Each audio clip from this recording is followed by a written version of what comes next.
মাওলানা আপনারই বিয়ে করার লাগে পাগল হয়ে গেছে?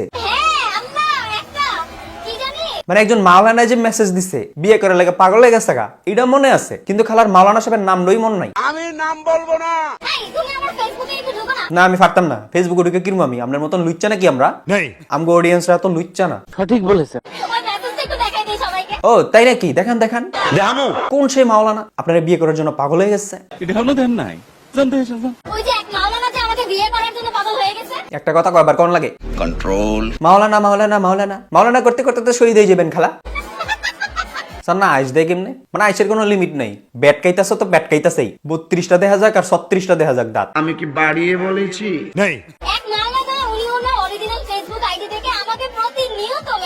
বলেন কি? ওলি ওলি আমার সুন্দরী খালাডারে। ভাবতাছি যে মাওলানা সাহেবের রুচি এত খারাপ হইলো কেমনে? আপনার প্রতিনিয়ত মেসেজ দিয়েই যাচ্ছে। হাচ্চত খারাপ। আমি আপনাকে বিয়ে করতে চাই, আপনি আপনার হাজবেন্ডকে ছেড়ে আসেন, আপনি আপনার বাচ্চাদেরকে ছেড়ে আসেন, হ্যাং করেন দেখুন আমাকে রেগুলার মেসেজ দেন। সুবহানাল্লাহ। ওরে বাবারে হোয়াট এ অফার ভাই রে ভাই, মানে অফারটা তো জোস ছিল।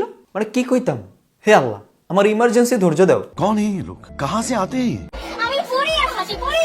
মারাত্মক দুষ্ট। মানে মেসেজ দিকে আপনার এমনি আসরে এটা মাওলানা দিকা এটা আপনার বিয়ের প্রস্তাব দিছে দিকা। আরে ও এখানে মাইক দিয়ে চিল্লায় চিল্লায় কইয়া আর 32টা দাঁত বাইর কইরা ভেটকায় ভেটকায় হাসার কিছু নাই। ঠিক কি না কর? মাঝে মাঝে আমি চিন্তা করি কি চিন্তা করেন খালা? আমি যদি এটা দিয়ে কন্টেন্ট বানাই, পুরো কন্টেন্ট ভাইরাল হয়ে যাবে। তো বানান, সমস্যা কি? আমরা দেখতে চাই সে হুজুরটা কে, সে মাওলানা সাহেবটা কে, কার এত রুচি খারাপ। বুঝলে বুঝপাতা, না বুঝলে কিন্তু আমি এটাও চিন্তা করি যে থাক ওই মাওলানা লাইফ নষ্ট হয়ে যাবে।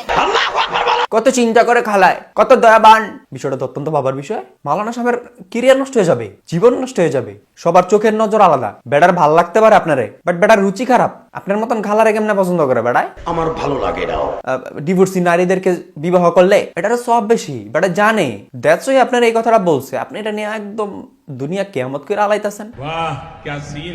আপনি নিজে তো কন্টেন্ট বানান নাই, কন্টেন্ট বানানোর জন্য 10 জন মানুষ ডাইকা তাদেরকে কন্টেন্ট একটা দিয়ে দিছেন। আপনি তো হৃদয়বান খালা না, আপনি তো মহা হৃদয়বান খালিনি। বলেন কি? সুবহানাল্লাহ। আচ্ছা কি কইছিল রে মাওলানা সাহেব? একটু কন না, মানে আমার তো জানতে মন চাইতাছে কি কইলো না কইলো। প্রতিনিয়ত আপনার মেসেজ দেয়, দিস ইজ আনরোমান্টিক থুকু রোমান্টিক, বাট কন কন। আমি শুধু তোমাকে চাই, আমি তোমাকে বিয়ে করতে চাই, আমি তোমাকে অনেক ভালোবাসি, এই সেই ব্লা ব্লা আমি যদি কথাবার্তা বলে। হাই হাই কইটি আমি যদি তোমারে চাই, এই করছে এই করছে। ভাই রে ভাই, জোস জোস জোস। এই জন্য একটু রঙিন পানি খাচ্ছি। আমি কোনো রিপ্লাই দেই নাই। কোন রিপ্লাই দেন নাই? ঘটনা কি? এটা আসলে মানবতার কাতারে পড়ে না। হ্যাঁ আমি শুরু থেকে একটা রিপ্লাই দিছিলাম। ও একটা রিপ্লাই দিছেন? আচ্ছা কি কি কি রিপ্লাইটা দিছিলেন? আমি জাস্ট দেখছিলাম যে আপনি বললেন যে আপনি আমাকে চেনেন, তাহলে আপনি এতটুকু জানেন না যে অলরেডি আমি বিবাহিত এবং আমার দুটো বাচ্চা আছে। এর কোনো কিছু র্যান্ডমলি মেসেজ দিয়ে যায়। ভাই তুই কে রে ভাই? মানে তোর রুচি এত খারাপ কেন রে ভাই? তুমি তো দিছিলে বিয়ার প্রস্তাব, তুমি তো হয়ে গেল এখন খারাপ। তুমি তো খারাপ কোনো প্রস্তাব দাও নাই ভাই, কিন্তু কারে দিছো? সে মানুষটা আপনার নিয়ে হাসাহাসি করতেছে ভাই। মানে কি যে করতে মন চাইতেছে, মারতে মন চাইতেছে, কিন্তু লোক পাইতেছি না।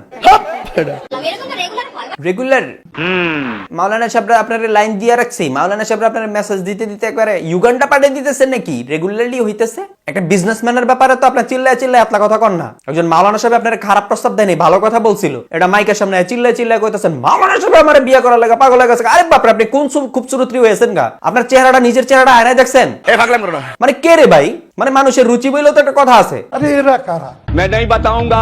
অলরাইট সো ভিউয়ার্স, মানে বাংলাদেশে কি হইতেছে ভাই? অবাক লাগে না? 2 দিন পর পর এটা সেটা হ্যান ত্যান, 2 দিন পরে এটা খেয়ে আইসা কই থেকে কি কইতাছে না কইতাছে, মাথা নাই, আগা নাই, পা নাই, গোড়া নাই। এগুলো কোন ধরনের ফাজলামি? এটা শুধু বাংলাদেশই সম্ভব ভাই, অন্য কোন রাষ্ট্রে হইতেছে কিনা, বাট হয় কিনা আই ডোন্ট নো। তাও সত্য। ইনবক্সে যদি এতগুলা মানুষই র্যান্ডমলি আপনার এইটা বলতে থাকে ওইটা বলতে থাকে, আপনি ওই সমস্ত কথাগুলো কেন বলেন না? একজন মাওলানা সাহেব মেসেজ দিয়েছে, এইটা আপনার ফাল পায়রা বলতে হবে। সঠিক বলেছেন। নাম্বার 2, এখানে আপনি এমন ভাবে কথাগুলো বলতেছেন, আপনি তাকে অপমান করতেছেন, এটাই বোঝা যাচ্ছে। তাও সত্য। মানে বেড়াই হচ্ছে আপনারে বিয়ার প্রস্তাব দিয়ে বিপদে পড়ে গেছে গা, বাজে একটা কাজ করছে, জঘন্যতম একটা কাজ করছে, মানে নিকৃষ্ট একটা কাজ করছে, যেই কাজটা ওনার করাই উচিত হয় নাই। ঠিক কি না কর? এটা আপনি বুঝাইলেন। আপনাদের মতন কিছু মানে আপনারা মানে এই যে ভেটকায়, এই যে 32টা দাঁত দেখা যায়, আপনার কি মনে হয় রাসূলুল্লাহ সাল্লাল্লাহু আলাইহি ওয়াসাল্লাম তো এমনি হাসতে বলে নাই? ভেটকায় দাঁত মত ফালায় একবারে অবস্থা খারাপ করে আপনার হাসতে বলে নাই। আপনি হাসেন, হাসার মধ্যে তো লিমিট আছে। তোমার নাম যেন কি? আর এতগুলা মাইকের সামনে পাবলিক প্লেসের মধ্যে এভাবে হাসতেছে আর এভাবে বলতেছে যে মাওলানা সাহেব আমার বিয়ে করা লাগা পাগল হয়ে গেছে। আরে ভাই আপনি কে? হু আর ইউ? ঠিক কি না কর? মানে এত রুচি খারাপ ভাই তোর, তুই কারে গিয়ে বিয়ার প্রস্তাব দেস? মানে আমি জাস্ট বিষয়টা নিতে পারতেছি না, হজম হইতেছে না আমার। এই জায়গায় আমি কার দোষ ধর্ম, আমি নিজেই মানে হতভম্ব হয়ে যেতেছি। তবে তার এই কাজটা করা উচিত হয় নাই, একদমই উচিত হয় নাই। সে পাবলিক প্লেসে এসে এইভাবে কথাগুলো বলার। তাই নাকি? সো এভরিওয়ান, আই থিঙ্ক আপনারা বুঝতে পারছেন। ভিডিও যদি ভালো লাগে অবশ্যই একটা লাইক করবেন এন্ড কমেন্ট করে অবশ্যই মতামত জানাই যাবেন যে আসলে এখানে 10 টাকা। সো ভালো থাকবেন, সুস্থ থাকবেন। Okay then, see you soon another video ইনশাআল্লাহ। আল্লাহ হাফেজ, আসসালামু আলাইকুম ওয়া রাহমাতুল্লাহ।